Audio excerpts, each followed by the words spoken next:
owner of the AWF, host of Call All-Stars, Cost Superstar, 13-time Tag Team Champion and Pride Champion.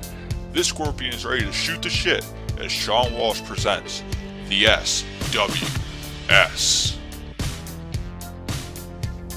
You're listening to the SWS podcast. If you want to listen on the go, without your data, we have an MP3 download link in the description box of this video. Just go click that, download, and listen at your own convenience. Of course, today's episode, special guest, for the first time ever, John Blackos. And we'll get to that portion of the interview in a moment or two here. Before we get to that, I would like to remind our YouTube subscribers that are not following Call All-Stars on our social media links that there's been some big news announced for the Road to Call All-Stars 11. That news includes a special event that will be taking place this April. Call All-Stars presents World Tour. That event will be headlined by a one-match show where the Call All-Stars tag team titles are defended. AJ Young and Jay Krack, Rush Hour, defend the Call All-Stars tag team titles against Extreme Call Wrestling's own The Misfits. Of course, Philip Ontario will be hosting a ton of festivities. There will be an exclusive interview with the number one contender for the Call All-Stars Championship, Ben Hopkins. There will be announcements regarding matches that will be taking place at Call All-Stars 11. There will be the first inductee for the 2019 Call All-Stars Hall of Fame will be announced at that event. Loads of news. A ton of big stars are going to be at that event, so you don't want to miss it. Stay tuned to our Call All-Stars social media account as an official date will be announced, and we will be premiering it here on YouTube. If you are not following our social media links, this is why you should be, because our announcements are sent directly throughout the Call All-Stars Facebook page, facebook.com/callallstars, our Twitter page, twitter.com/callallstars. See how easy that is. Now this one's a bit more complicated, but we also have Discord. Now unfortunately it's not discord.com/callallstars. I guess that would be too easy. If you are not a part of our Discord and you would like to, please contact myself or any of the members of the Call All-Stars Discord, and a link will be referred to you so you can join in all the fun. I look forward to this event. It's going to be something truly special. I believe something that we maybe haven't seen, or at least haven't seen much of up to this point. Can't give out all the little juicy details. You'll have to stay tuned for that one. Of course, we already know about the big Call All-Stars Tag Team title match. That is something that is sure to be incredible. But enough about all that. More announcements regarding this special event will come as the weeks go on. But right now, we're gonna send it over to my interview with the French sensation John Blackos.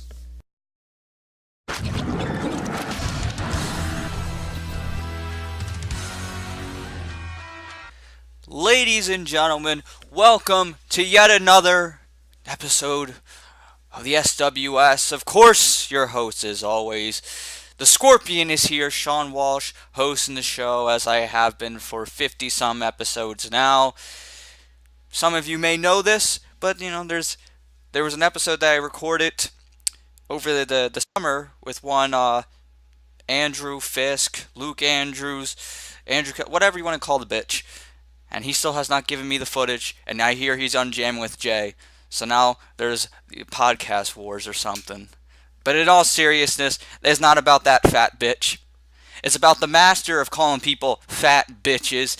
My guest today, one of the top cost superstars out there, John Blackos. You have no idea how much I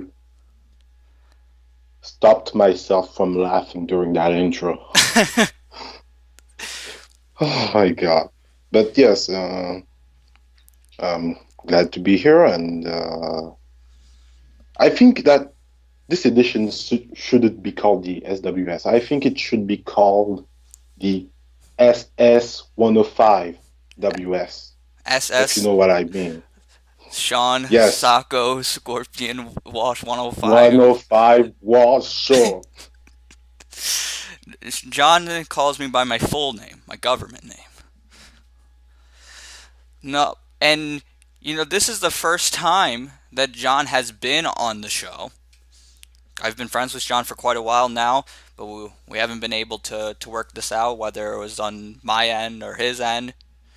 But we're here now. And yeah. Some this, A good 6 hours between us. Yeah. But I'm sure anyone watching this video, they're interested to hear about your thoughts on the community, John Blackos, or as some call you, John Black Ghost. I don't know how you can mess my name up that much, but I guess that's another gimmick I could take. But whatever. Well, there is a Twitter account, John Black Ghost, and now the account says it's made by Ben Hopkins. Oh yeah, I heard about that account. I don't know who is it behind it, but if it's really Ben, he's got to tell me, because he's been denying it for a while now. But I don't know. If it's not Ben, I don't know who it could be. It's a big mystery. Yeah, really big mystery. But because go. Because if it was me, I would have already promoted FCWL, but we'll get into that later. Oh, we will. We will. In fact, let's go all the way back to the beginning. Let's go all the way back. And I'm going to ask you the question I've asked everyone who comes on here for the very first time. How the hell did you get into this hellhole? Did you... What prompted you to want to do FCWL, to be John Blackos in these different shows? What shows did you see? What drew your interest? Tell me how it all started. So technically it started in 2007, and I was just looking for some SmackDown versus Raw 2007 gameplay or anything of the sort, because I don't think back then we really had people doing, at least wrestling let's play games, career mode and all that stuff. So most of the videos I came across were, random matches, random Money in the Banks, one-on-one matches, all sorts of things. And I'm just scrolling through YouTube, and I think already back then they had recommendations, but it was only on the videos on the side. I think it was. And I came across a little thing called SMF. And I think I don't remember which episode it was exactly, but I came across that thing and I was like, who the hell is this guy commentating? It's not Michael Cole or Jim Ross or Jerry the King Lawler. What the hell is this? And I'm like, what the hell is Burger King doing in that shit? What the hell is Ronald McDonald doing there? And that pretty much was my first encounter with Carl.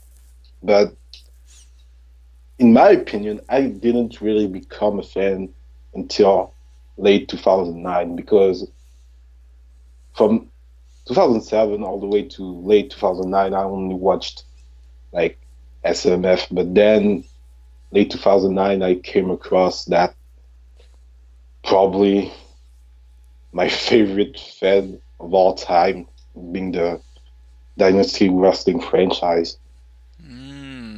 Yes. See, anyone that knows a little bit of behind the scenes knows that one thing me and John have in common is both are big old marks for the DWF. The DWF, yes. The first show I came across was the 2010 draft. It was called 2010 draft, but it was happening late 09. And, I'm clicking on the video. I'm like, okay, let's see what it looks like. What I was expecting was scrolling text, like as I was doing. The moment I heard a voice coming out of, I think it was DJ Wentworth's mouth, I was stunned. I was like, what? What? And yeah, after that, I just became a fan of the DWF, which made me a fan of the Extreme Call Wrestling Fed, considering TGO was there and all that. So I kept watching SM. Go ahead. So and maybe I'm remembering this wrong, but I think I have this right. So, and DWF fans will remember this. So when the DWF draft, I'm pretty sure that was the first show he was doing on his with the account was originally called the DWF 2010 Dynasty, and exactly, and because he had originally had a different channel, I believe it was ADJ Eagles 76 or something like that, which had previously been deleted, and I'd watched when it was on that channel. I watched since WrestleMania 2007. He went away in, I think, like early 09, maybe mid 09, something like that. He came back later 09 with the new channel, which is when he started putting up the draft. And I think there was a JT Money and American Eagle main event that night for the World Championship. Yeah, that was the main event, which led up then at WrestleMania to I think it was the 30-minute Iron Man match. Between those two. I think so. Yeah. But by the way, little fact. Back then, I was such a fan that back then there was a thing called Google Video. That was before Google bought YouTube. And I went there, I searched for some DWF stuff, and I happened to coming across some old shows that were on the channel that was deleted. Like I think there was an entire Backlash one. No, SummerSlam wasn't in there. I think SummerSlam is lost forever. SummerSlam is lost, yeah. I think there was a Backlash event. There was some Raw and SmackDowns one. No, all this kind of stuff. So I had to catch up a little bit on some storylines that were going on. You want to know, since you bring that up, another fun fact. So I remember back when there was Google videos, and I wish this still was around, but Google's like, we'll take YouTube. But, and it was great because I was like, oh wow, I could go back and watch like the old episodes because the channel got deleted. And there's a YouTube channel out there called DWF Classic 76, which has some of the classic videos that were downloaded at the time. Now I wonder who ran that account. Yours truly. What? Really? Yes. Back then, wow. I was a wee boy, and I was like, I gotta go get these videos. I downloaded the videos. I put them together in Windows Movie Maker, and reposted them up on YouTube. Huh? I'm still using Windows Movie Maker, by the way, but we'll get to that. So yeah, I'm guessing. Did you come across the channel before? Yes, that's on it that I've watched Judgment Day and that one SmackDown episode with Jay Break and Ray's match and all type of stuff. Yeah, I watched some videos on that channel. Yeah, I really wish he held on to his his older shows, but I'm pretty sure they're all gone. So Yeah, since I think he deleted everything in 2016, which made me I was like, I know this is a new beginning, but why? There was so much content on the 2010 shows and going to 11 and 12. oh yeah, I don't know why he did that. I mean, if he's able to retrieve them, awesome. Or, but I was shocked when he deleted the videos to start over because I really thought those shows, especially like those 2010 to 2000, I guess maybe 12 shows, were really good. So I Even would even with the damn fucking time skips. yeah. It's thankfully though some I was able to hold on to some of them for the DWF video for the Hall of Fame. Otherwise, I would have been screwed. But Yeah. and in even better news, the DWF is back now. So that's really Yes. exciting. But yeah, I was. Should I continue my story with Carl? Yeah. So you were talking about like you watched the SMF and then DWF and then that got you into Extreme Call Wrestling. So where did Yeah. it go from? All right, I like watching these shows to yeah, I want to do a show myself. To be honest, it was like I think 2011. I was starting thinking about making my own show, but I was like, my English is not good enough, and I don't want to. Uh, I just don't want to do a car show of me speaking French, even though I was able to convince someone to do that, and he did it with uh, French YouTube celebrities. So that was a thing. It was on Daily Motion, but Okay. was on that. So as I was saying, I was having trouble, talking English because, of course, it's not my It's not your native, first language. native. Yeah, it's not my first language, basically.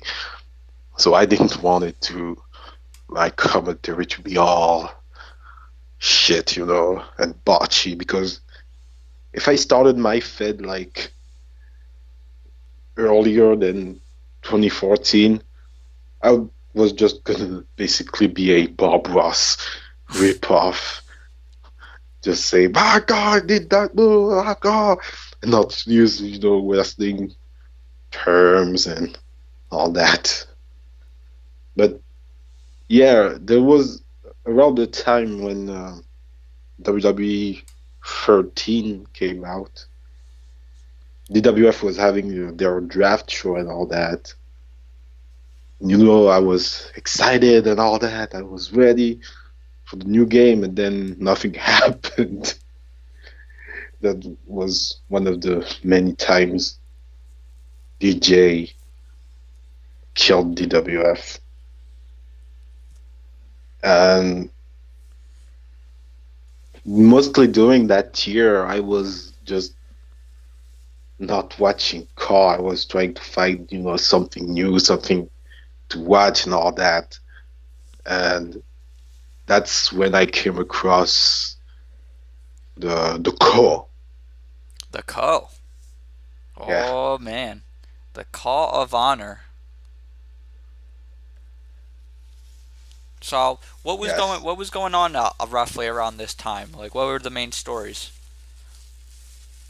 One Bully Nation, Invasion, shits. And I think the first show I saw was the Go Home to Ready to Rumble. Okay. So that when Goonie was cashing in on Bully Nate, Timmy S. Beard, all that good stuff. And what really made me like COH was because it was just like DWF in terms of promos. When I clicked on it, I thought it was going to be text and all that, but I heard voices, and plus there were different voices from different people. It wasn't just the same person having multiple voices. It was legit different people having their characters in the show, and that's what really made me a fan of it, because I didn't know this sort of show existed before It watching people Carl Honor. people might not realize it today because it's become much more normal. But like back then, it wasn't. It was really it was new. It was unlike to watch a show and see multiple like different people voicing their own characters and like John had mentioned when he started watching the DWF, there was a period where people like, okay, we're going to move away from text promos and we're going to go to voice promos, but, I'm the only one who could do the voices and you voiced all your characters. And then when shows like COH came into the picture, and CWS did it, YWF did it, and a bunch of other shows, they would have people voice either multiple characters or voice just their own character and have a whole roster of different people. And it was kind of like, wow, it made it more like a TV show or like a WWE in a way, in a good Yeah, way. yeah.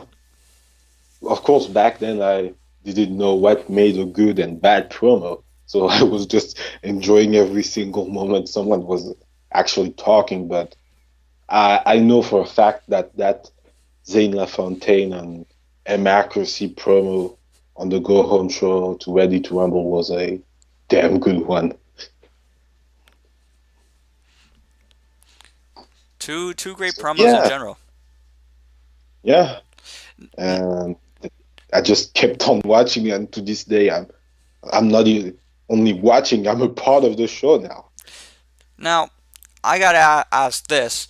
We're talking about the shows that you watched and caught your interest: DWF, ECW, and COH.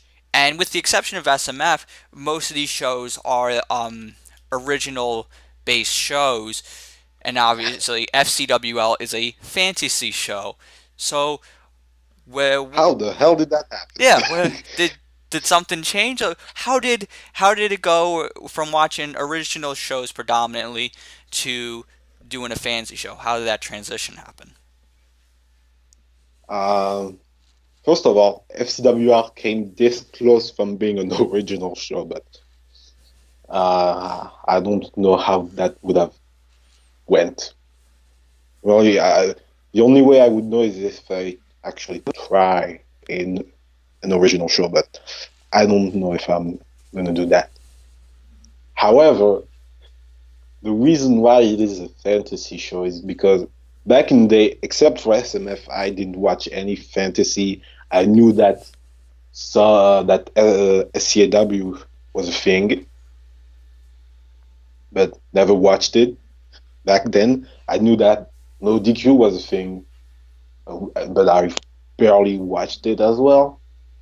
I think it all came in 2014 when I was looking just for some WWE 2K14 videos, and I just came across that one little thread that no, I think people know about it, but they just don't really watch it.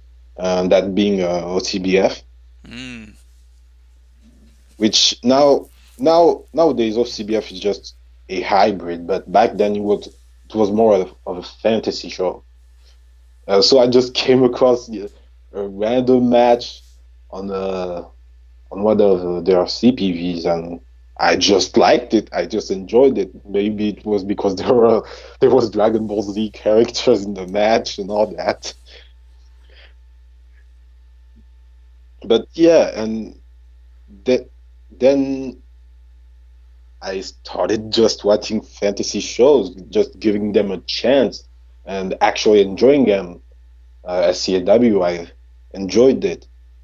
And but I think the biggest influence of me doing a fantasy show really was ACW, because it was that exact same year that Hakeem came back and just started producing content. Really enjoying anime championship wrestling because I'm kind of an anime guy, so I really am into this show, and I really think that's why FCWL is a fantasy show. Okay. Now, FCWL, and you correct me if I'm wrong here, but when it first started, it was it was captured on a camera, like a video camera. My God. And and is it? And it was on the Nintendo Wii. Is that right? Yes. I look, I've seen shows do it, and I remember SVR. I think it was 2009. I remember that was a big game for the Wii. Where, like, you would do the entrance, and if you move the stick in a certain way, they might do their pose. They might do something different. I could never imagine doing a show on the Wii. that was just some gimmick shit to sell the game on the Wii.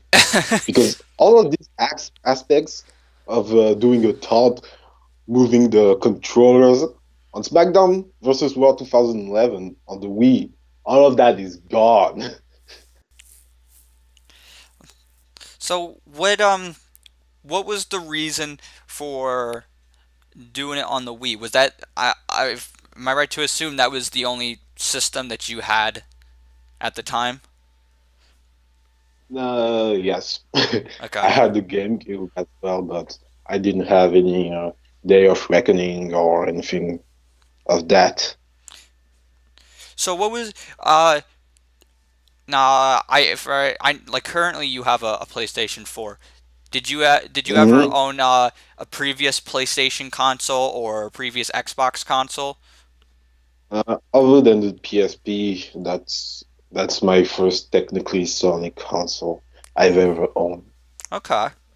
So how was in comparison, because now you do it on the PlayStation 4, how difficult, or maybe it isn't difficult, was it to do a show on the Wii?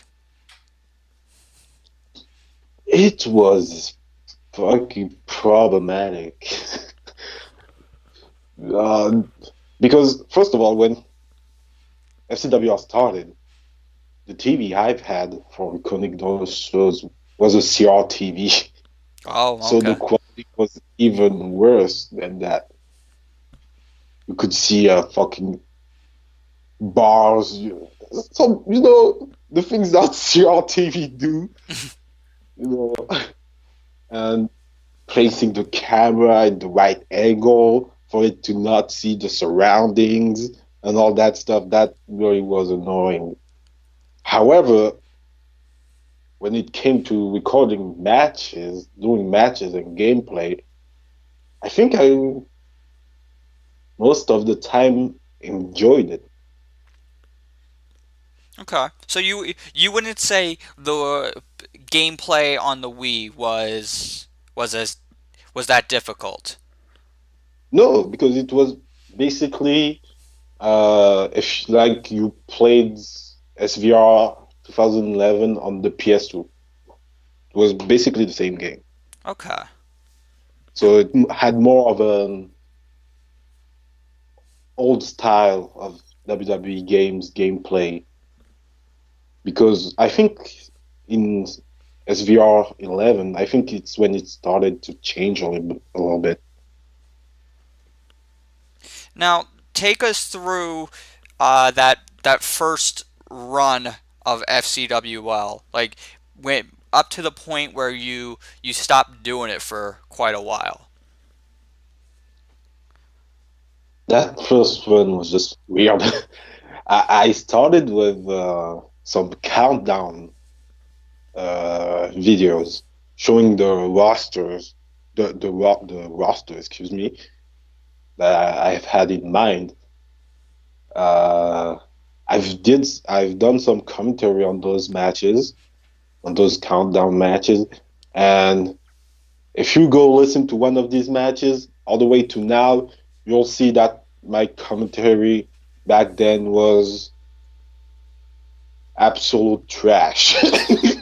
It's okay, all of us had bad commentary at the beginning. Was absolute trash, but in terms mm, of storyline, I think it was above average for a a a league that just started. No, it was pretty basic shit, not anything too spectacular. Yeah, nothing fancy, just a show on Yeah. a WWE video game. Mhm.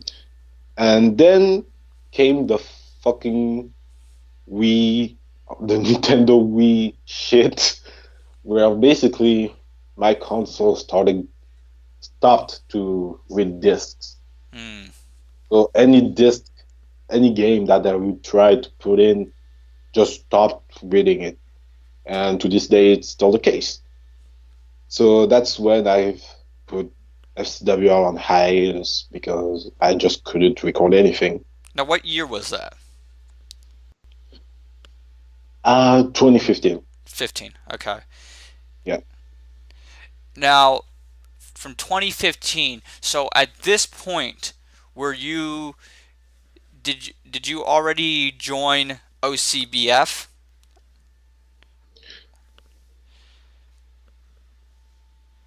In 2015, Yeah, or was it after that? 2015 is the year I've joined CBF Okay. with my first Fed. Now, doing a show and then seeing shows like you mentioned, you saw COH. Is that what made you go, you know what, I want to be a part of someone else's show? Like, how did you get that itch to play a character like that? Um, COH, first of all, the recording promos, voice promos, everybody having his own character in the show was really a big influence, as well as OCBF themselves, because it was at that time that a lot of original characters started to be in OCBF, and I was like, you know what, I can give it a try, and that I did. Now, did you always, from when you joined OCBF to today, did you always use the John Blackos name? Yes, Okay. always. It's been that. Now, unless it's pretty obvious to most people, but how did you come up with the John Blackos name? How did it come to be? So I never had a YouTube account until 2013, Mm-hmm. 2014. I decided to create a YouTube account just basically calling it John Black, which was the most basic name ever. But since John is basically my name in English, my real name in English translated, I just went with John. And the Blackos part, I just added OS at the end of Black because one of my nicknames online is Chaos, and it's just a little bit of randomness, to be honest. Okay. All right. Well, I mean, that's how it came to be. John Blackos was born, and I remember, yeah, so roughly around that time, maybe going into 2016, maybe it was 2015. I'm not sure. I can't remember if it was either the Call All Stars Facebook page or the AWF Facebook page. I think it was the Call All Stars one, though, where you would message we first had any conversation with each other.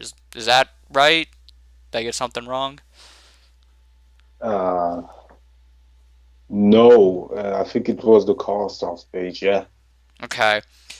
What what what was it? I'm trying to remember what we talked about. I think it was because I remember knowing you as like being a guy who was an OCBF. Maybe it was Mm-hmm. maybe it was for like a, maybe it was something about being on the in maybe in a Money in the Bank or something, and I think it was something like that. I don't know if it ever came to fruition, but I don't think it did. But I remember talking to you on there. Which Call Stars it was around that time? Yeah, 20. so I would have been like 8 and if it was in 2016, and it would have been 7 if it was in 2015. Uh, Oh, that was 8 then. it was 8. Okay. Yeah, we talked, and I remember because you were like, yeah, because it was Call Stars 1, and you were like, oh, I think you were like, hi, Sako, and you were like, thought you were some big shit because you knew my name. Did I really said soccer straight up? Yeah. Wow. I mean, that was what Travis called you on commentary. I was like, why should I call you something else? I don't know. Other than Sean Walsh, I don't know. Yeah, and so somewhere through there, uh, I know we started to converse about AWF. Mm. So how may again, anyone who's listened to any of these shows know my memory is shit. So I remember bits and pieces. Maybe you can fill in the gaps here. How did our conversations go to that? How did you coming into the AWF come to be? I think it was me just messaging you for the first time in your account. And I think I just straight up said, yeah, I'm interested in this AWF Royal Rumble you got going on. Can I be in it? And you were like, sure, I can add you in the roster even. I think, I don't know who exactly, if it was me or you that suggested me being in the roster, but it was one of us, that's for sure. Yeah, because I do remember because you made your AWF debut a part of the Rumble match, and Mm. and that was like, oh look, surprise entry, John Blackos is here, and then I think you and Tyler Watson both debuted in that match, and Uh, yeah, yeah, and then you you'd guys be right. joined the Uprising roster right after. Into the biggest rivalry in AWF. Wait, no. I mean, you guys have been Yeah, feuding for a long time, so yeah. yeah, on and off. I mean, I mean, kind of on and off. yeah, because I mean, you guys had like matches in the beginning as being like, oh, well, these are two of the newer guys to the roster, and you guys were both in the U.S. title ladder match at Glory Days, which you won and retained the title, Which I and wasn't supposed to win. you weren't. You said, yeah, you said I wasn't supposed to win that match. I remember that. Did I tell you who was supposed to win? I don't, maybe Brian Stone, but I don't think you told me. Okay. Yeah, I know. You sound right. I think I probably had two people in mind who I wanted to win.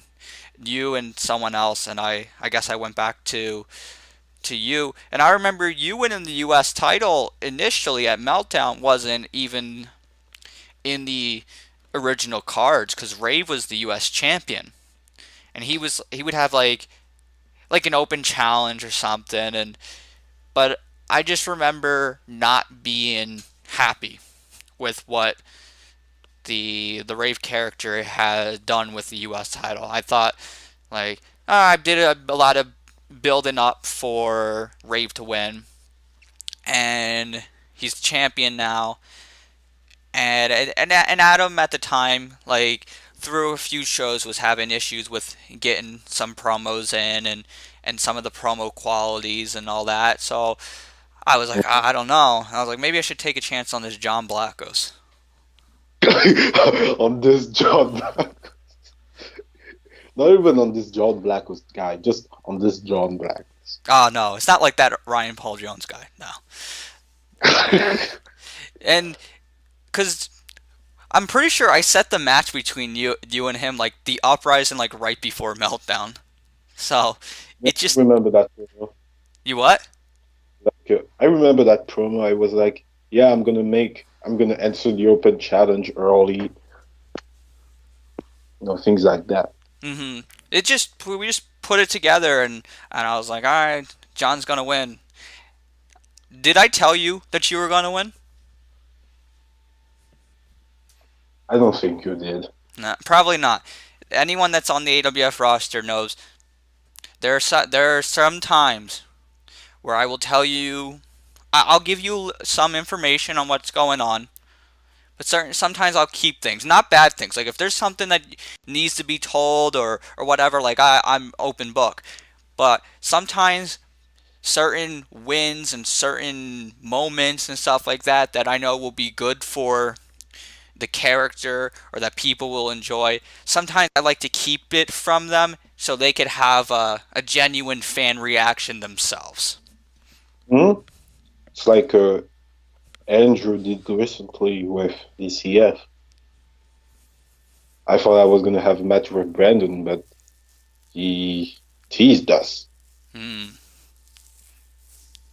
That bastard Andrew Carey came in. Ah, sorry. All right.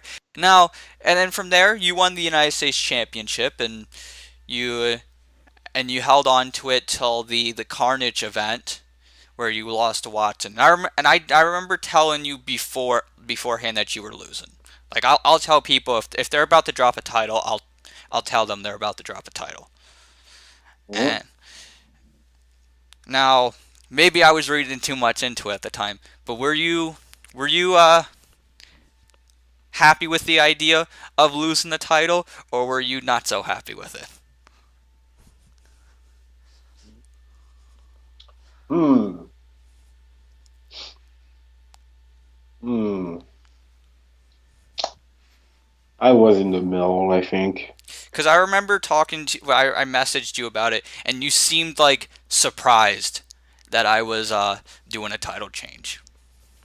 Oh yeah, surprised, yeah. I think that definitely happened. But in terms of if I was happy or not about it, I think it's at the time when you didn't told me really what was gonna happen next. I think. Right, because So you it knew, went on to happen.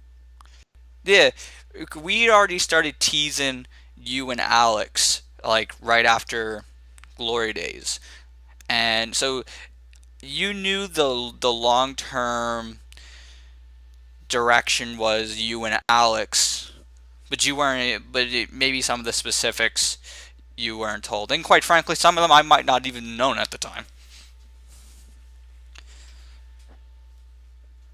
Yeah, because I think yeah, CyberSlam was the match we had, which was good, but I lost. But then I went on to get back the US title. Now, So let me ask you this with because pretty much for all this whole, I guess we're getting to the halfway point of the season at some point. You've been feuding with Alex and Watson and on and off and whatnot, and them being paired together. What have you thought working with those two and how the feud went? I think it went a little bit weird near the end, near the point where we're at right now, because I know Alex has his other projects, Mm-hmm. but I thought there would have been more dynamic between him and Watson. Right. Some at, I think, like one moment, I think, in the tag team match, yeah.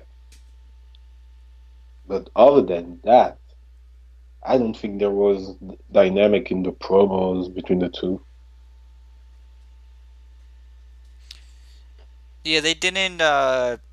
And then this is not a knock on them either. I didn't put them in this either, so it's not a knock either way. They didn't like it. They were paired together, but it was almost like, yeah, they both don't like John, but Watson was doing his thing and Alex was doing his thing, and sometimes they connected. Yeah, and basically calling him as a mentor and all that. That's why it. That's why I thought the dynamic wasn't really that good because you were always on commentary saying, "Look, it's Tyler Watson, the Alexander Price's apprentice," and I was like, "Wait, what?"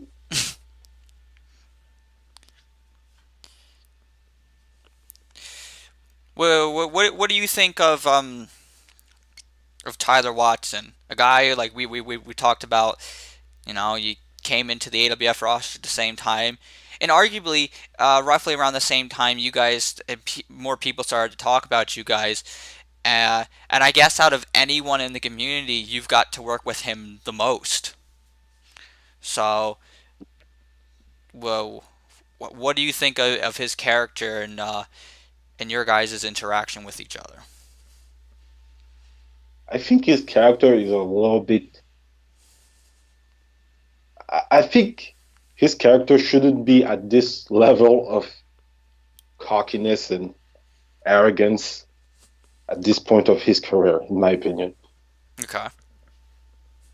I think he should have waited a little bit until doing, for example, the Year of Watson thing, you know, the promos, you know, all of that.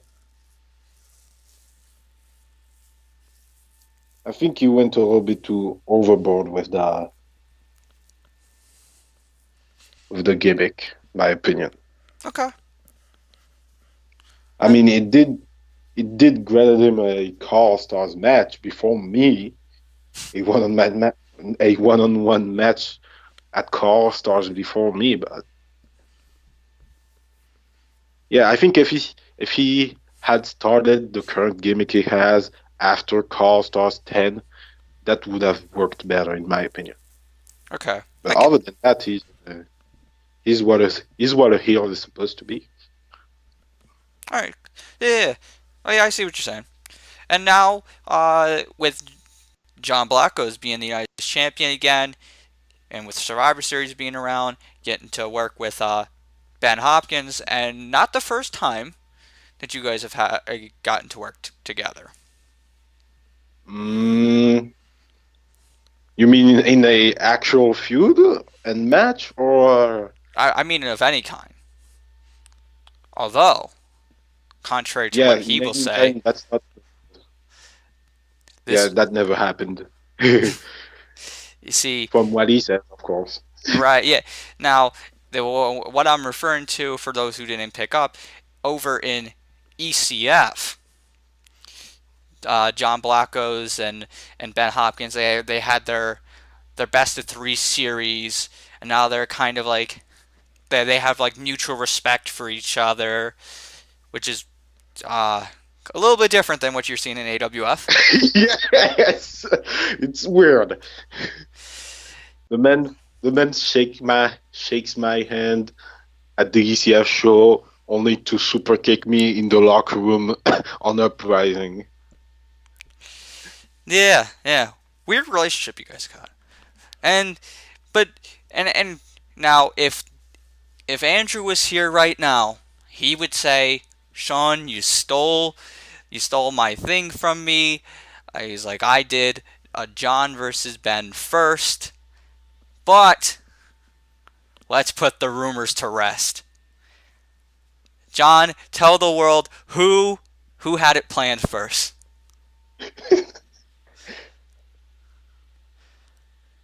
Well, you know something.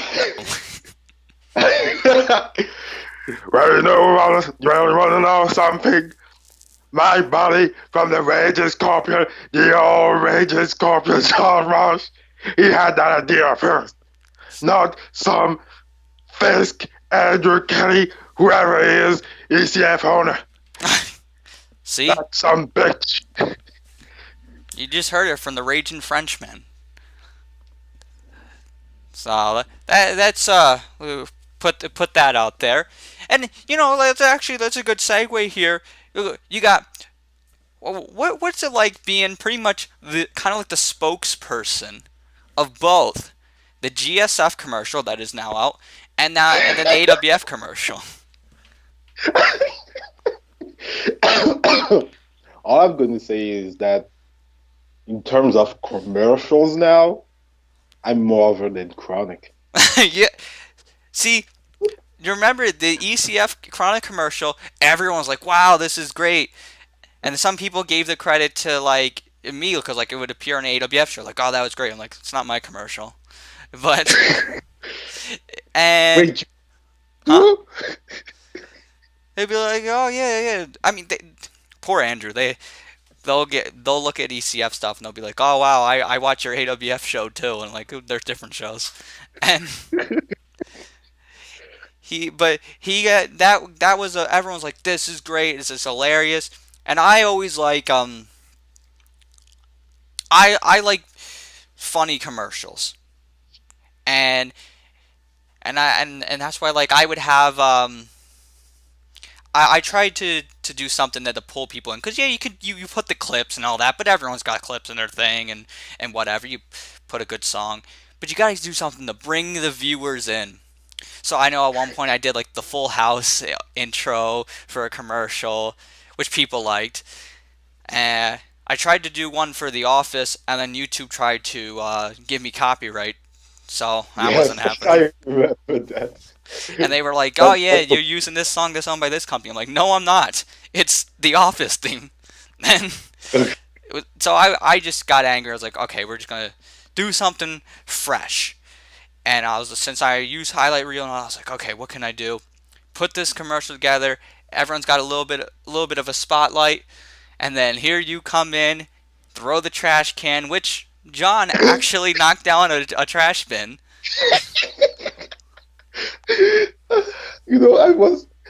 Funny enough, I was at the office during my internship.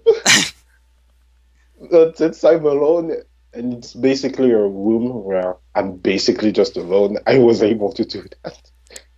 My goodness. Just through a empty trash can and screaming to the top of my lungs. I'm over here trying to watch some AWF. Hey, A+ for effort. I think that's the best part of the commercial. A lot of people think so. And now it's led to this whole thing, and where like the John Blackos character, like he has catchphrases, and he has certain things that are associated, just like The Rock would, or like Steve Austin would, and these guys that different wrestlers have, and not all call characters have that. Some call characters don't go back to like just having catchphrases. I think it's cool. That's why I give myself a catchphrase. And Ben, be stung by the scorpion. It's perfect. See, you always have something to finish your promos with too. It works out. The Rock and Austin figured it out, so I was like, if it worked for them, it can work for me. And so, how did these layers to the John Blackos character come to be? And better yet, how did you make up the character? What influences did you pull from?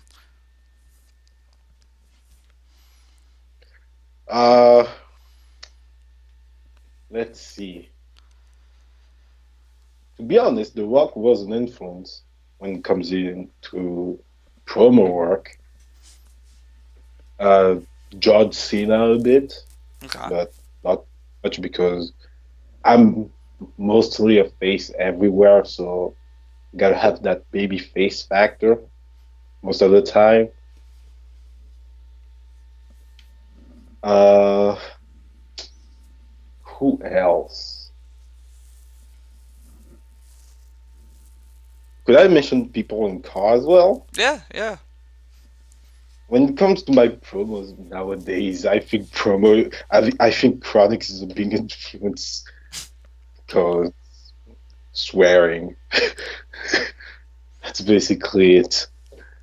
But those catches, where they came from, Shawn is over here acting like he doesn't know. But ladies and gentlemen, I'm about to to say the truth here. It all came to during chats, voice chats, or normal chats on Messenger. Because I say some dumb shit sometimes, and that dumb shit stays. People remember that dumb shit, and no, I just gotta accept the dumb shit that I say, and it becomes my catchphrases. It works though. Like you'll just like it. Literally, things like, shut the fuck That up. bitch. It's dumb. Yeah, it would just be things that you would just say, in, like you said, like in a chat, maybe in a Skype call or whatever. If someone's saying something, you're like, shut the fuck up, or you're like, you fat bitch, and then we bring it up, and then it just becomes a thing that you would say in your promos, and it just becomes part of your character, just from like inside jokes.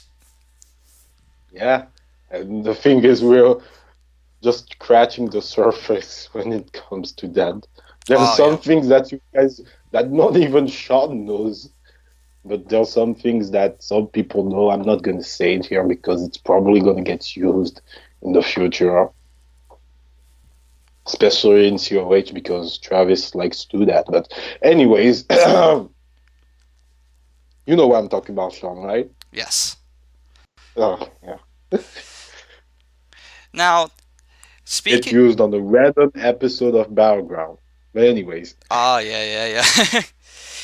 You mentioned Travis and COH, so let's dance back to COH. We talked earlier about you liking COH as a fan, and now let's talk about you coming into COH. You came in, uh, teaming with Raymond Dudley, correct? yes. Because this was after like Brandon Wolf and Raymond Dudley teamed up, and he went solo. And so Raymond Dudley was still there. So around that time, you came in and you guys got paired together, right? Mhm. Now, I mean, I guess the secret is the team with Raymond Dudley, and good things will come. But I guess. what did you think about teaming with Raymond Dudley and being the tag team division in COH around that time? I thought it was going to go way further than it went because it was kind of short. I had a name idea for the team, but Travis was like, "Oh, this sounds like a boring name," so I so I said, "Okay, I'm not using that. We're not using that." And yeah, he had matching attires for us in 2K16. I remember that. We had some weird purple and yellow stuff going on. But other than that, that team really flopped. It flopped. I gotta Yes, be honest. it it did, and it's okay to admit that because I mean, look, to state the obvious, um, the teaming with Raymond Dudley, you're only going to go so far. But the good thing, and that worked for Brandon, and that worked for you, is it got you guys identities and eventually spots on your own that you guys were able to capitalize on. Where for you, big moment came in the Internet Championship Elimination Chamber match. That was the big one. Yeah, You were a yeah, surprise entry, right? exactly. The way I've even got put in that chamber match was kind of random too, because Travis, I think he was like, since I was cutting promos even when I didn't have a match. One day I messaged him. I was like, "Hey, here's a promo for the next battleground. I know I'm not booked, but here it is." He's like, "Thanks."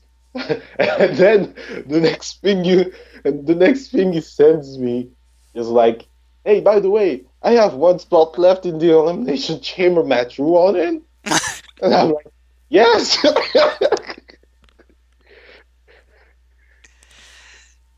And then for those who maybe didn't see, John entered. John was first in there was the champion Stefan Guerrero, who was having a dominant reign as Internet Champion, and John eliminated him within like a minute. I had my Jeff Hardy edge moment there. Yeah. And look, Stefan, I know he made a post one time bitching about it, but I think for one, it was the best outcome for everyone involved. Him, he yes, did he lose early, but it was early enough to where he got completely off guard and he was too cocky. And that's what made his downfall and he lost. And for you, it was like, "Whoa, all right, this John Blackos guy is something we should be focusing on. He just beat the champion."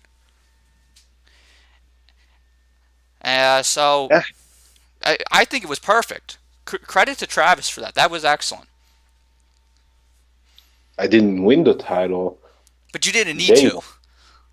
yeah, And it worked out so much better because, like you said, Jay won the title, and then you would be on Battleground as Jay was as champion, and I think it was right after the Ready to Rumble show where you guys had a feud because I remember Jay was looking for. I think the end goal was always Jay and Brandon, and oh, it was Jay was like, I need to do something in between here, I and need a feel of you.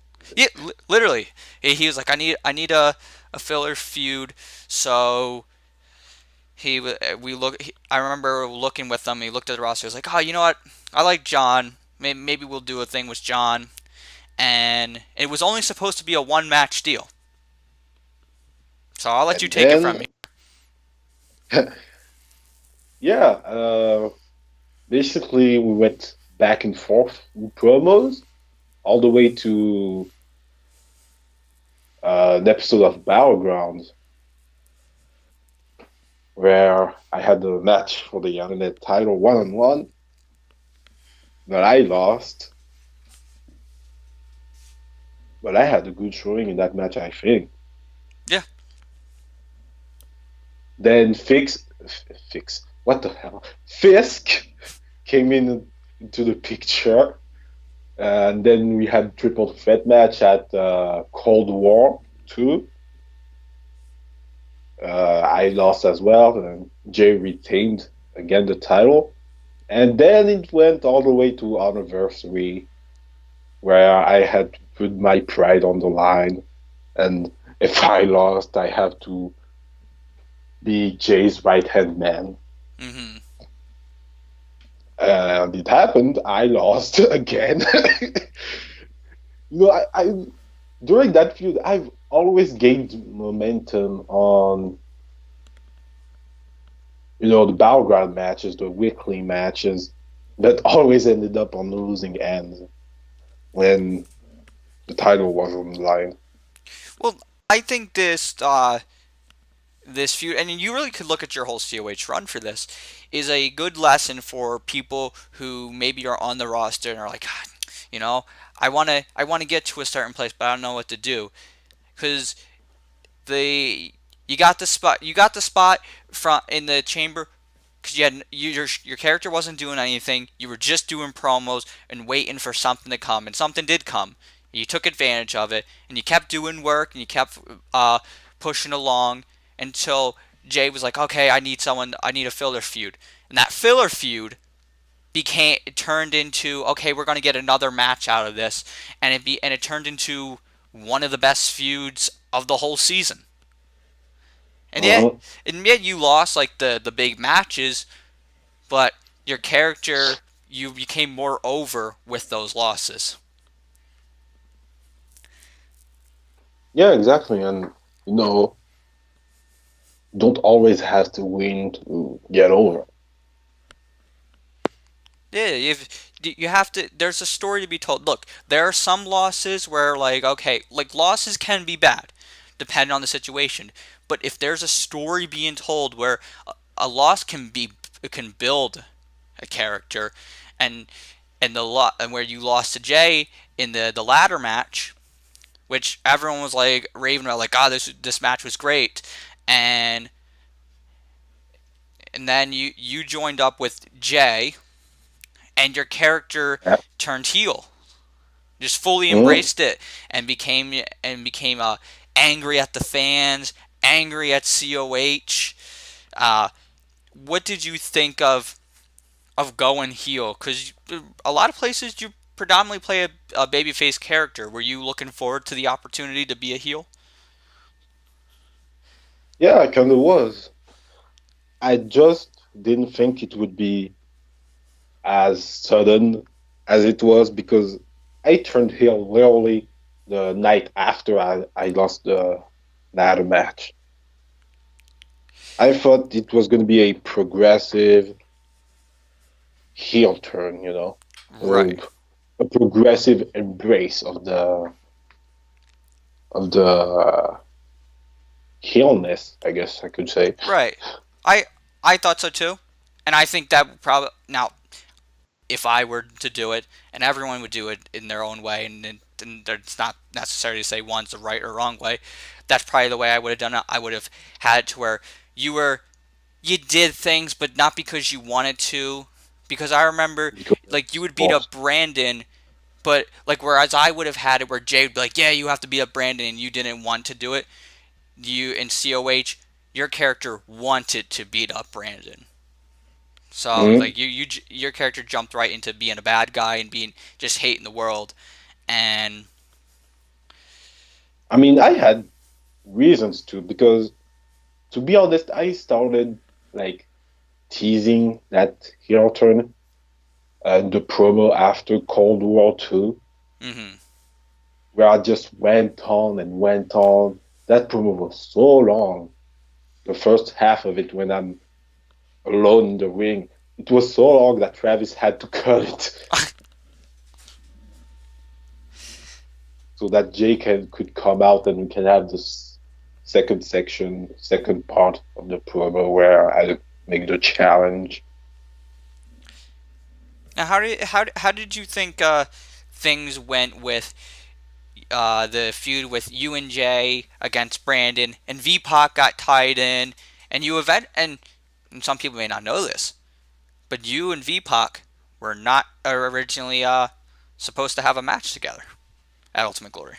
I I liked it, that whole dynamic of me and Jay versus Brandon and VPAC, especially with the fact that we weren't supposed to have a match at Ultimate Glory 5, but we did so much work.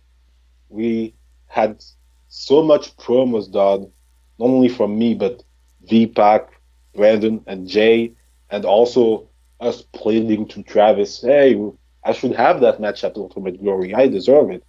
V-Pac deserves it too. Even though I think he came after me in COH V-Pac. Mm-hmm. Yeah, he came after me, but he still put that work, that promo work, of some good promos on me. V-Pac's very good. I think he deserved it. Yeah. V-Pac's underrated, in my opinion. No, I agree. But yeah, we put so much work, and in the end, it worked. Travis gave us a match at Ultimate Glory when we weren't supposed to have one. See, yet another story where, oh man, I'm not going to be on the Ultimate Glory card because I remember you were just supposed to be in Jay's corner. And I remember myself and others were like, maybe put John in the Money in the Bank or something, or maybe him and V-Pac, and and John just kept doing what he had to do. V-Pac kept doing what he had to do, and in the end, they got themselves a match on the card. So hard work does pay off. Mm-hmm. And now V-Pac's on Slam, doing his thing with Carol. He is. I hope good things come for him on Slam. And with him being on Slam, obviously you stayed on Battleground with Jay, and I came over to Battleground. So me and Jay, we started up a feud together, and the feud though was, like the feud was never just me and Jay. It was you and Jay against me. You like you might have been in his corner sometimes, but you were not a background player in that feud. No, I got involved pretty hard. I mean, I had title matches for the Pride title, which if I would have won, that would have made me go up against Jay at Guerrilla Warfare, which could have been a solution, a way to break the alliance, since the alliance is basically break right now. It's basically over. Yeah, at least as of where we are recording this, the Battleground that just aired, you and Jay have ended your, because he fired you. So like your whole relationship is over on Battleground. In what some people say was my best promo. Yeah, and it might just be. I think throughout this whole feud, I think all obviously I'm putting myself over, but you and Jay as well. I think the promo work has been fantastic throughout the whole thing. And that's why I think maybe second to Kevin and Accuracy. I think we were the best thing going.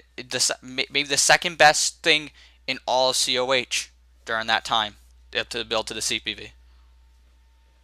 And that's why I threw Canyon in there. See, well, the less said about that, the better. I know I was excited because I got to work with both you and Jay. I wanted to work with both you guys. And look, everyone can tell John Blackos' future. Like John can play heel, he can do that, but John is at his best as a babyface. And even when I swear, even when I call people, but people cheer, but people cheer for that. So I mean, maybe it's a bit hypocritical of the fans, but they do. So it's all right. I'm okay with it.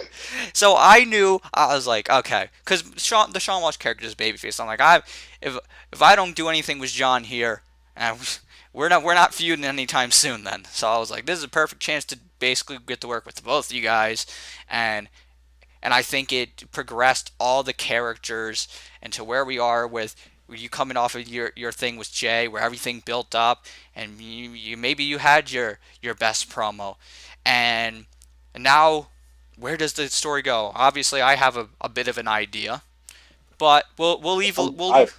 Huh? Hey, I'm fired. Yeah, yeah, yeah. Well, obviously, John Blackos is fired. You'll never see him on COH ever again. Wink, wink. Never. I'm never coming back. Now, let's just say hypothetically, let's say you were brought back to COH. I mean, that we know that'll never happen, but let's just say it did. Who are guys that you would like to work with? If you just name a couple names that you're like, yeah, you know what, this is who I want to work with. Um, Ben Okay. could be a good one. Uh, Trying to think of the roster again because there's been so much change lately. Even East. He's really That's good. a underrated one. The former Smoker. Mm-hmm. Uh, Nitro. Okay. I guess when he finishes with With Phoenix. Phoenix, because I don't think I think this shit is far from over now. No, they still got some stuff left. Yeah. I don't know about Phoenix. I think you would be interested. He's the world champion right now, so I'd have to see. And since he has Aether and Luis Rivers, both of them I would work with. Mm-hmm. There was another name I had in mind. Scott McShannon. Okay. Because we were all supposed to feud in Nova Fett, but that never happened. I mean, not necessarily feud, but we were supposed to have some storylines going on, whether we were on the same side or not. So Scott, yes. I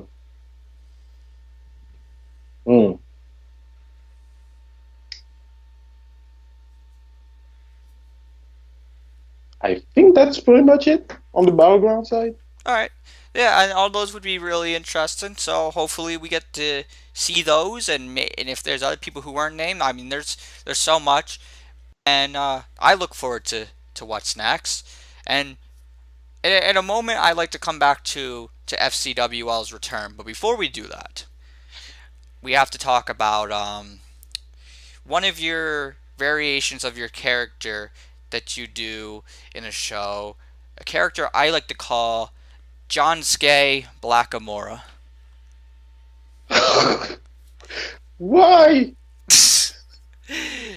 They obviously talking about you going to. Now I messed this up on commentary for Superstar Mayhem. El Dorado Championship Wrestling. You said El Dorado? No. On commentary, I said El Dorado, as most people say. But if you can ask RPJ, it's technically supposed to be El Dorado Championship. Is it? I was saying El Dorado. Yeah. So I gotta make sure I remember this. So El Dorado, or ECW if you want to call it. That might be easier. And so you came in ECW. You're on the NXT brand. So how did you going into ECW come to be? And also, what about ECW separated itself from other shows that you were in? ECW, I was really unaware of the existence of it until you guys started mentioning it, and until Ryan Paul Jones started messaging me about me joining, because he really knows what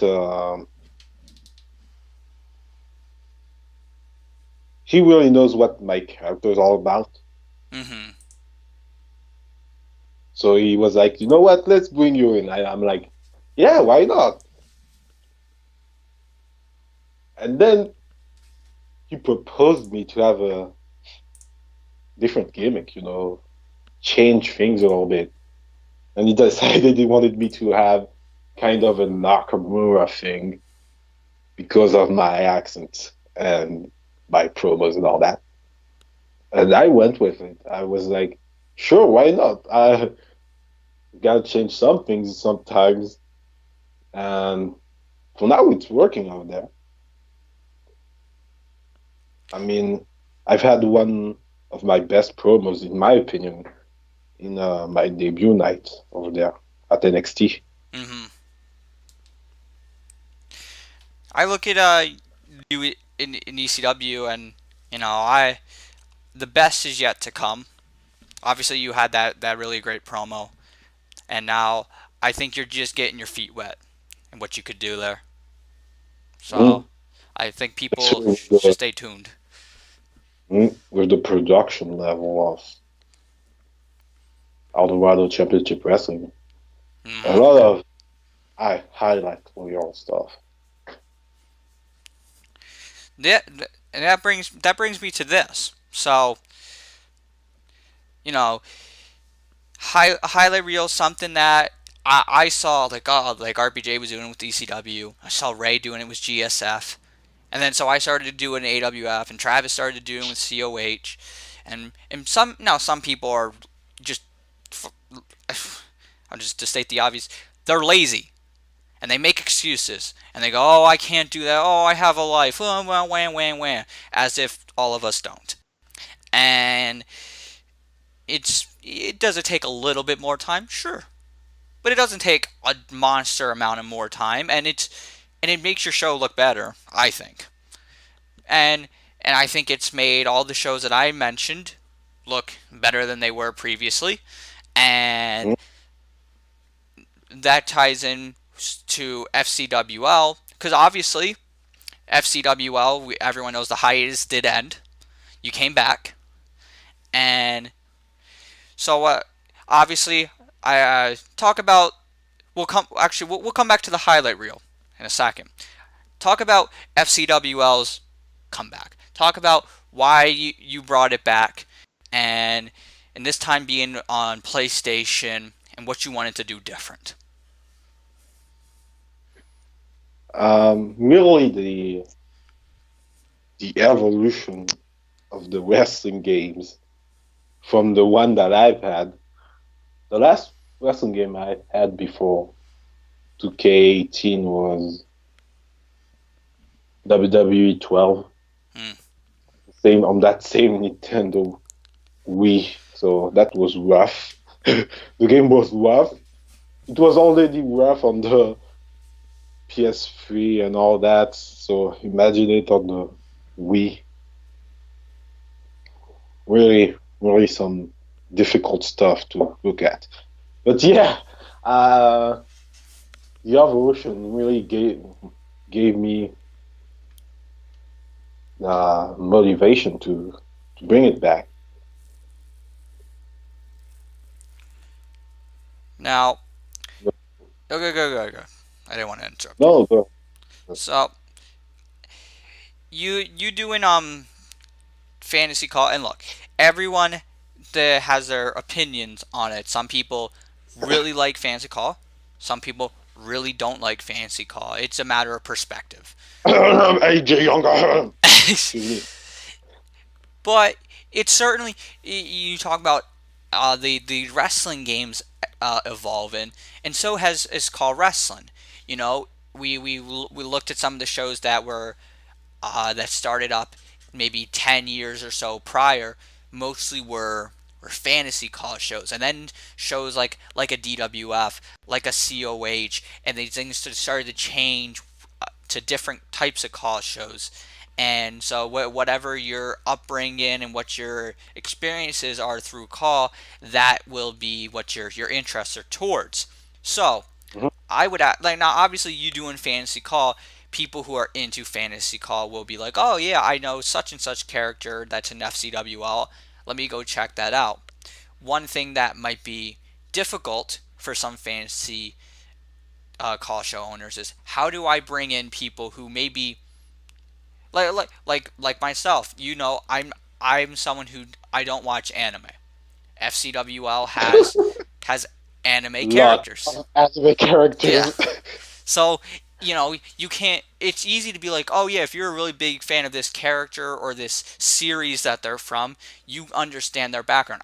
Someone like me, I would not understand their background, and I might not get the character. So, what are things that you do and that you think other fantasy call show owners could do to try and bring in people who don't know these characters, who are, or maybe who aren't anime fans but can be fans of FCWL?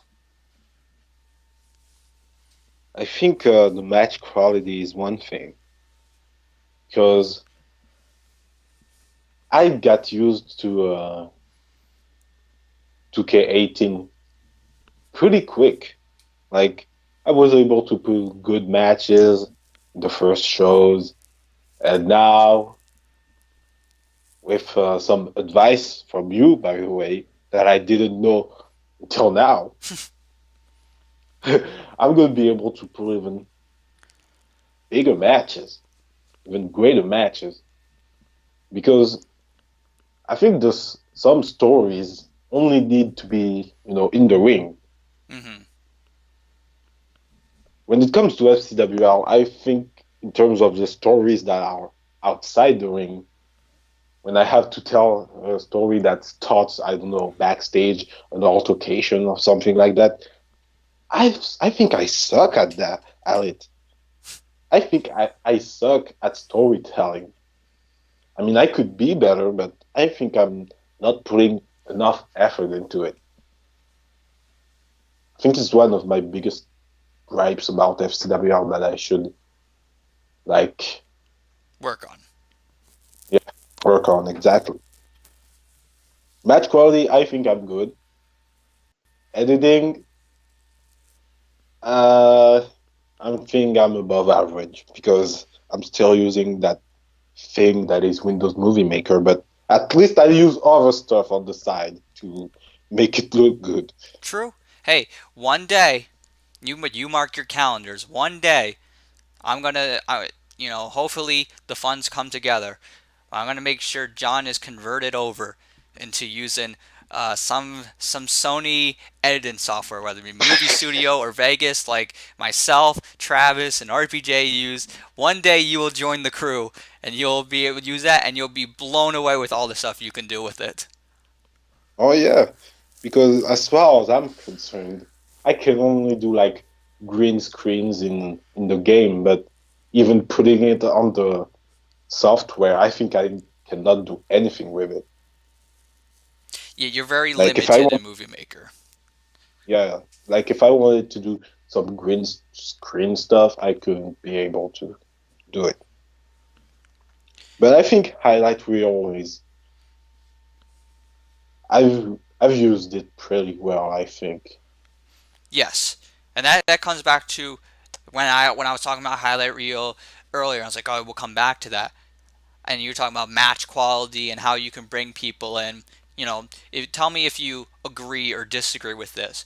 Do you think maybe appealing to a viewer that isn't a fantasy fan or familiar with these characters, do you think doing certain editing things like the using the highlight reel and having really good production could be a way to get more people to watch not just FCWL, but this could be applicable to any fantasy college show? Yeah, I think it could work. I mean, ACW is using it, Hmm. even though they're still on 17, and 17 had like the worst highlight reel. I mean, it was limited. It was. Uh, UWL used it a little bit on one of their episodes, and it was good. I'm trying to think of another fantasy show that used it recently, but TWA. I think, oh yeah, oh my, how could I forget about them? TWA, yeah, they're using it with some epic camera angles sometimes. Really some good stuff there as well.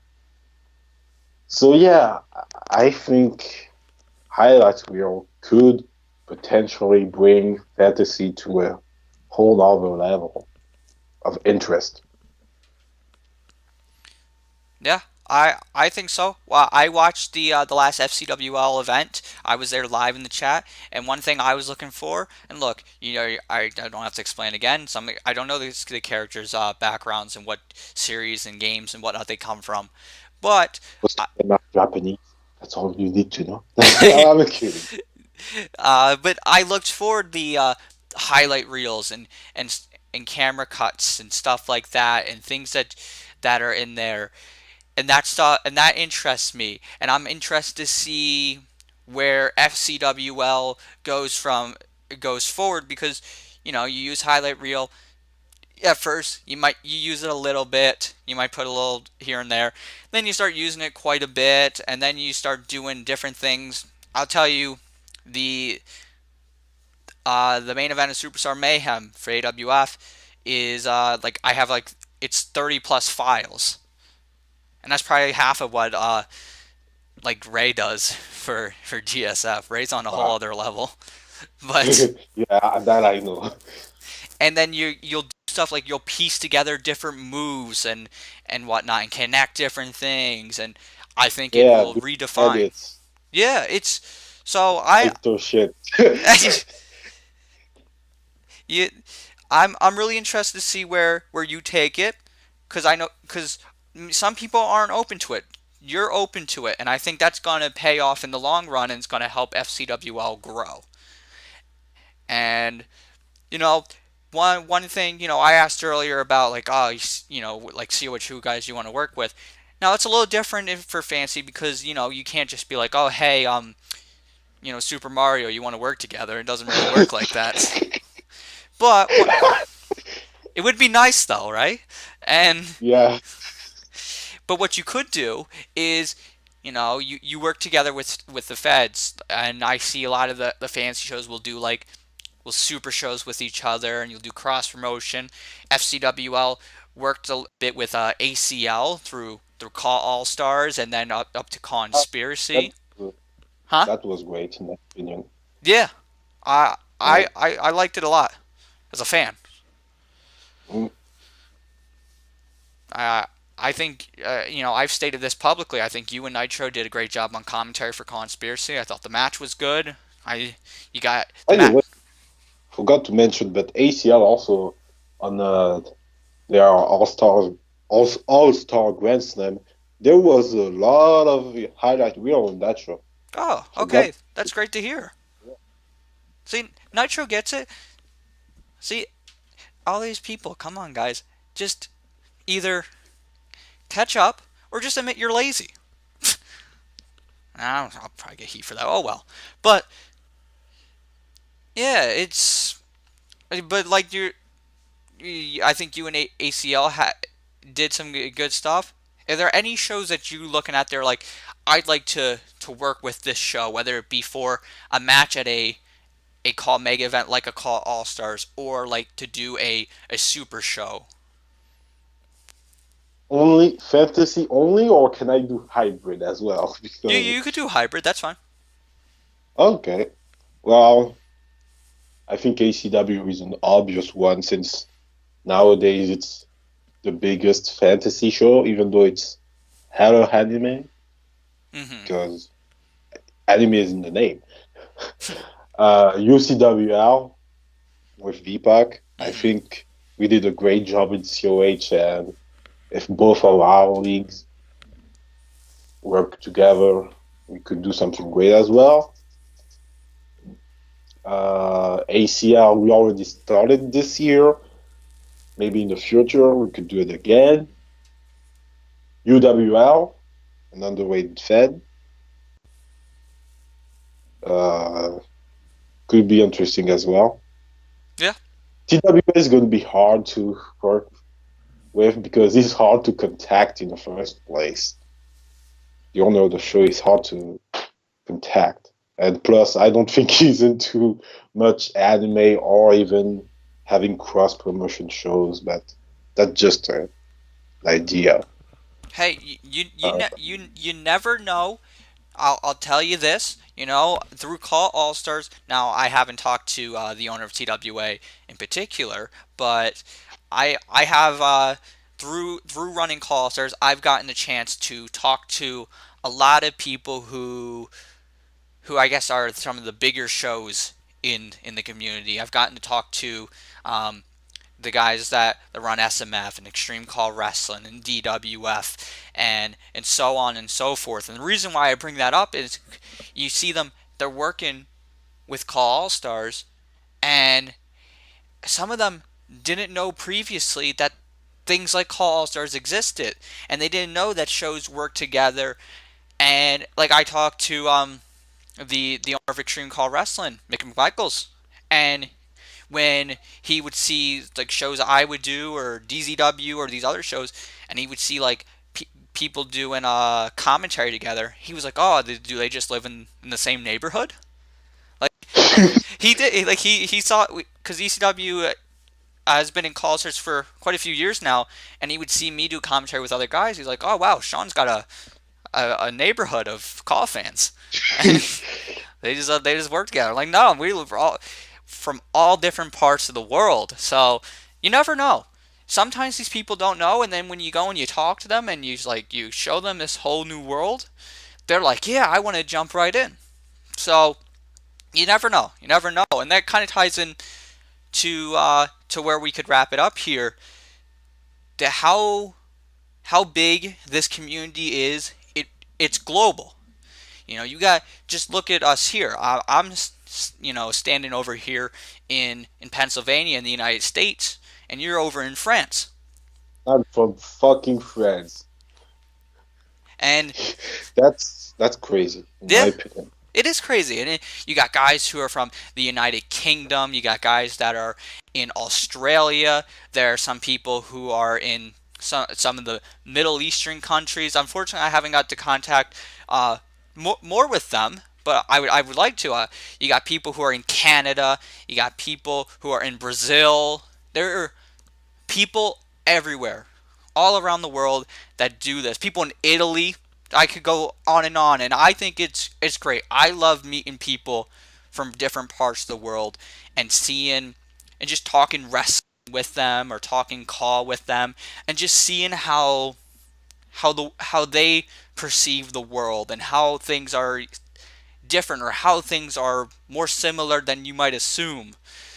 What is, now, you being a Frenchman yourself, there's not, unless I'm mistaken, there's not really too many French guys in Call. You're the only one I know. First of all, wrestling in France isn't that over anymore. No. It was over like in 05, 06, all the way to 09. I think it's where it started like just falling down. But I know someone who's a fan of Extreme Call Wrestling, who's French, but I've never talked to the guy. And I think he only watches Extreme Call Wrestling.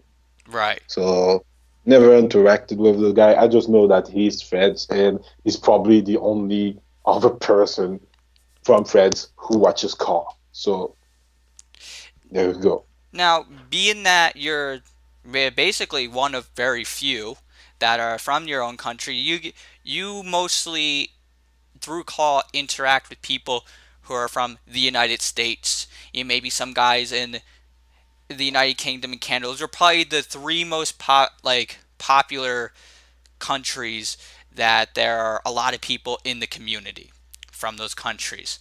So a lot of your interactions with people are from mostly people outside of your country and on the western side of the world. What is your take on interacting with people from other countries and even more on the western side of the world, and is there perceptions of things different from yours? No, I don't think there's a perception that is different, because at the end of the day, when you're a wrestling fan and you watch for years, there's one moment where you're going to realize, whether you realize it on your own or through someone else, that the shit is fake. Mm-hmm. And Then you're gonna realize it's script and all that. But I think when you realize that, you pretty much can talk to any big wrestling fan that knows how things happen. That isn't some casual fan that think the shit is real, that it isn't script, all of that. Do you think that with the people you have interacted with that through call and talking about call or just pro wrestling, do you think that being that they're mostly from other countries, do you think it's been mostly accepted? Do you think or people do people look at it, maybe look at you differently, or do you think people have been overwhelmingly accepted? I think they've been accepting. Okay, that's good, as they should be. Yeah, It's yeah. we're It's 2019, people. really whatever your difference be, whether like in this case it might be a different country, and then John, he talked about earlier how he wasn't sure about doing commentary because his English wasn't so strong. And I would hope no one would be like, "Oh yeah, come on, John, your English should be better." I mean, two languages. There's more languages than I know. So Wow. I know one.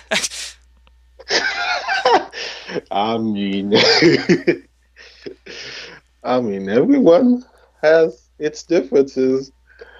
No, not everybody can learn multiple languages. But to be honest, let's be honest here. I got good at English thanks to wrestling a little bit. Yeah. So I cannot even lie about that. Well, I mean, Kevin Owens did, and look where Kevin Owens is now. So. Oh, I wish Kevin Owens spoke more French more often. Do you get? Even though he has that Canadian accent that's so. Do you not like the French Canadian accent? It's weird. It's not that I don't like it. It's just weird. Like some pronunciation and all that. It's kind of weird. Yeah. Okay. Yeah, but unless I'm missing something here, of course you're in a abundance of other promotions as well, and I go ahead, John. oh okay. I think I'm in like 10 shows. I think now. I need to stop. Yeah, we were just talking about this the other night. So I'm in like shows, so yeah, you can see me in a lot of places.